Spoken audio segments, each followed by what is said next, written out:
m'appelle Jean-Luc Hiblot, j'ai 65 ans, je suis retraité depuis 5 ans. J'étais négociateur foncier au Conseil général des Ardennes et accessoirement ça, passionné par les voitures anciennes. Donc cette voiture, c'est mon cadeau de retraite que je me suis fait pour partir en retraite, pour pouvoir en profiter et faire des balades au quotidien. Alors on est dans une AMI8 de 1975, c'est le milieu de sa production à peu près, la production était de 69 à 79 et c'est un véhicule d'origine qui a aujourd'hui 27 000 km. C'est un véhicule économique, c'était le but de l'époque et ce véhicule a été créé justement pour pallier un manque de niveau de voiture entre les 2 chevaux et la Citroën DS ou la Citroën Traction qui était en fin de vie. Alors ça a démarré par la Mi6 qui était vraiment les prémices de ce type de véhicule qui était amélioré avec la Mi8 qui est devenue à cette époque donc une voiture très fiable. Pourquoi Mi8 ? Parce que bon, les gens disent Mi6 à Mi8. C'est tout simple, la Mi6 il y avait 6 glaces en tout, 4 latérales. 2 de chaque côté et la Mi8 c'est 4, 2 devant et 6 de chaque côté, 3 de chaque côté pour faire 6 glaces. Donc c'est ce qui a valu son nom d'AMI8.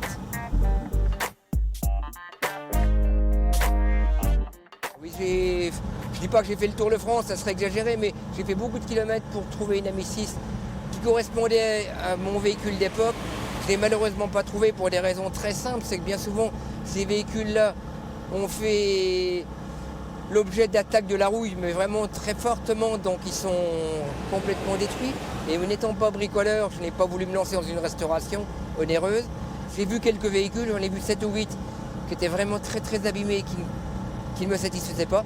Je suis tombé sur cette modèle-là qui est d'origine, qui a aujourd'hui 27 000 km, qui n'a jamais été restauré, qui a un châssis hyper sain, qui a été très très bien conservé, qui roule très très bien et qui répond à toutes mes attentes.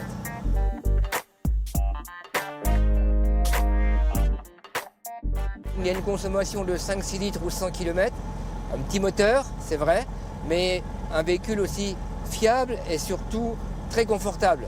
Au niveau des suspensions, au niveau des sièges, on est très bien dedans et on peut aussi faire un peu de route avec. C'est ça qui est quand même intéressant pour une voiture ancienne, une voiture de 45 ans. Vous pouvez dire je vais partir avec demain à Paris, si vous voulez, il n'y a aucun problème.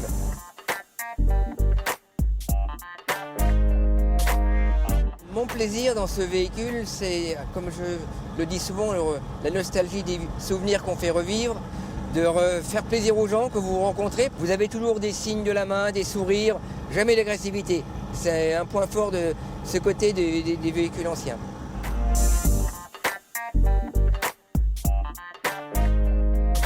Le véhicule de collection n'est pas réservé aux bricoleurs ou aux garagistes, on va dire.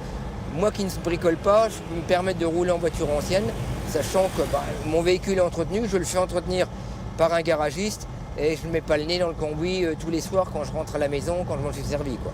Donc ça peut être une passion qui peut s'ouvrir à n'importe qui est amoureux de choses d'époque. La mécanique, c'est une mécanique de chevaux, donc aujourd'hui il y a un amour qui s'est créé autour de la 2 chevaux, de la Méhari, et donc on retrouve facilement des pièces. Alors soit des pièces d'époque, des stocks d'invendus qui n'ont pas été vendus par les garagistes, soit des pièces d'occasion dans des bourses d'échange, soit alors vous trouvez des pièces reconstruites.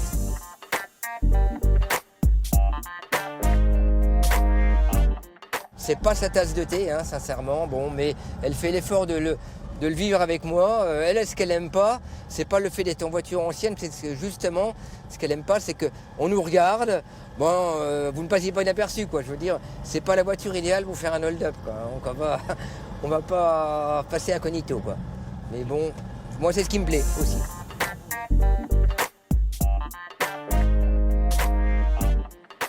pour une raison très simple, un détail, on va dire, c'est les poignées de porte. Les poignées de porte sont différentes entre la 6 où c'est un poussoir et la Mi 8 où c'est des tirettes qu'on tire. Et les dames qui avaient des ongles un peu longs se cassaient les ongles systématiquement dans les serrures de Mi 8. Et ça, bien souvent, j'ai lu des anecdotes à ce sujet où des gens ont revendu ce véhicule à cause de ce détail esthétique, on va dire.